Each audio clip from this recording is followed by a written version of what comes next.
Bismillahirrahmanirrahim. Hari Asyura adalah hari yang istimewa. Di hari itu disunnahkan untuk kita semuanya berpuasa. Dalam hadis yang diriwayatkan oleh Sahih Muslim, bahwasanya Nabi Muhammad SAW beliau bersabda, "Wasiyamu yaum Asyura ahtasibu 'alallahi ayyukaffira sanatal lati qablahu." Adapun puasa di hari Asyura, maka aku berharap puasa ini akan menjadi penghapus dosa dari tahun yang sebelumnya. Jadi dosa-dosa kita selama 1 tahun insya Allah akan dihapuskan kalau kita besok mengerjakan puasa ada di hari Asyura. Kemudian ada amalan apa aja selain puasa? Amalan yang diajarkan dalam hadis yang sahih itu ada 2 amalan. Yang pertama puasa hari Asyura. Jangan lupa niatnya nawaitu shauma Asyura boleh, atau nawaitu shauma yaumi Asyura silahkan. Itu bahasa Arabnya. Intinya Anda niat dengan dalam hati dengan bahasa Indonesia, saya niat besok mau puasa Asyura. Kemudian setelah itu amalan yang berikutnya adalah memberikan nafkah lebih kepada keluarga.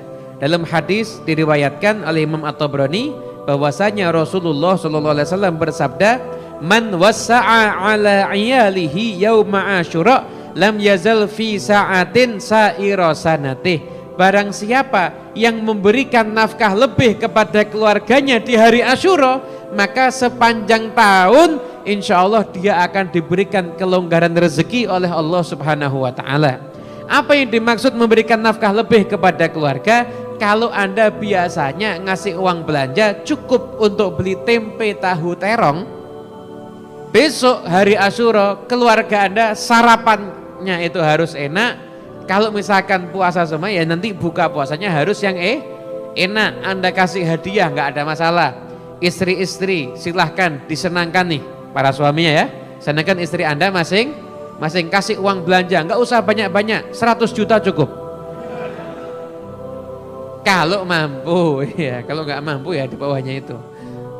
Itu termasuk amalan yang hukumnya sunnah dan akan mendapatkan kelancaran rezeki. Kemudian setelah itu ulama juga mengajarkan sekian banyak amalan yang lain ada di hari Asyura. Di antaranya adalah maki celak. Kemudian di hari Asyura silaturahmi, berziarah ke makamnya para ulama atau ulama yang masih hidup.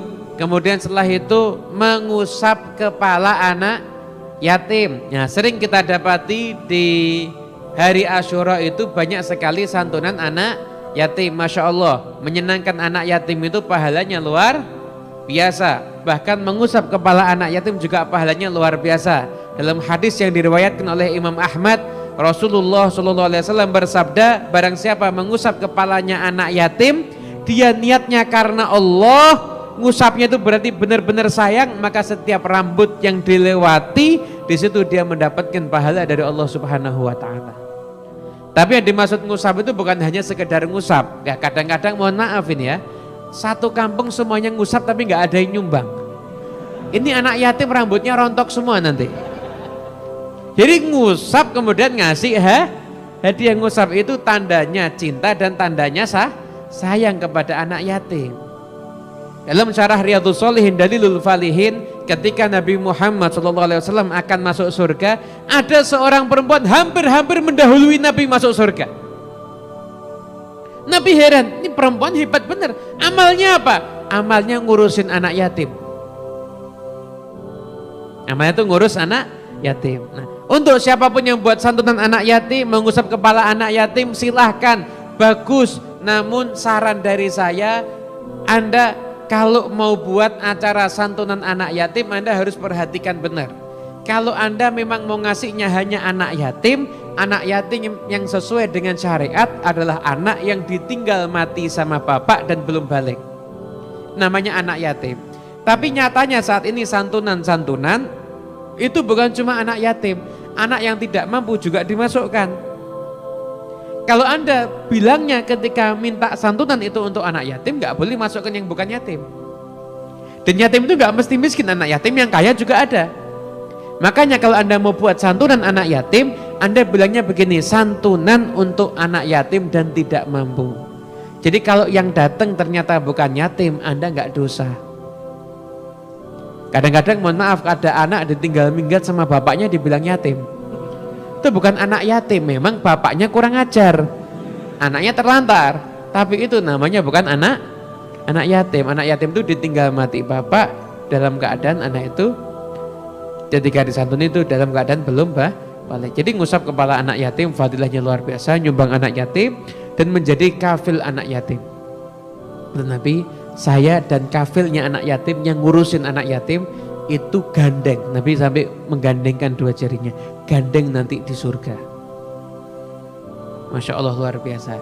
Tapi Anda harus tahu, kafil itu bukan cuma sekedar nyumbang, ngurusin hidupnya, baik urusan dunianya sampai urusan agamanya. Anak yatim itu diurus beneran, kira-kira gimana yang terbaik untuk dia, dapat pendidikan yang cukup, baik pendidikan urusan agama ataupun pendidikan juga urusan umum yang lainnya. Itulah amalan-amalan yang bisa kita kerjakan nanti ada di hari Asyura, gitu ya. Jadi silahkan beramal soleh yang istimewa di hari Asyura. Kenapa? Biar dosa kita diampuni oleh Allah Subhanahu wa taala.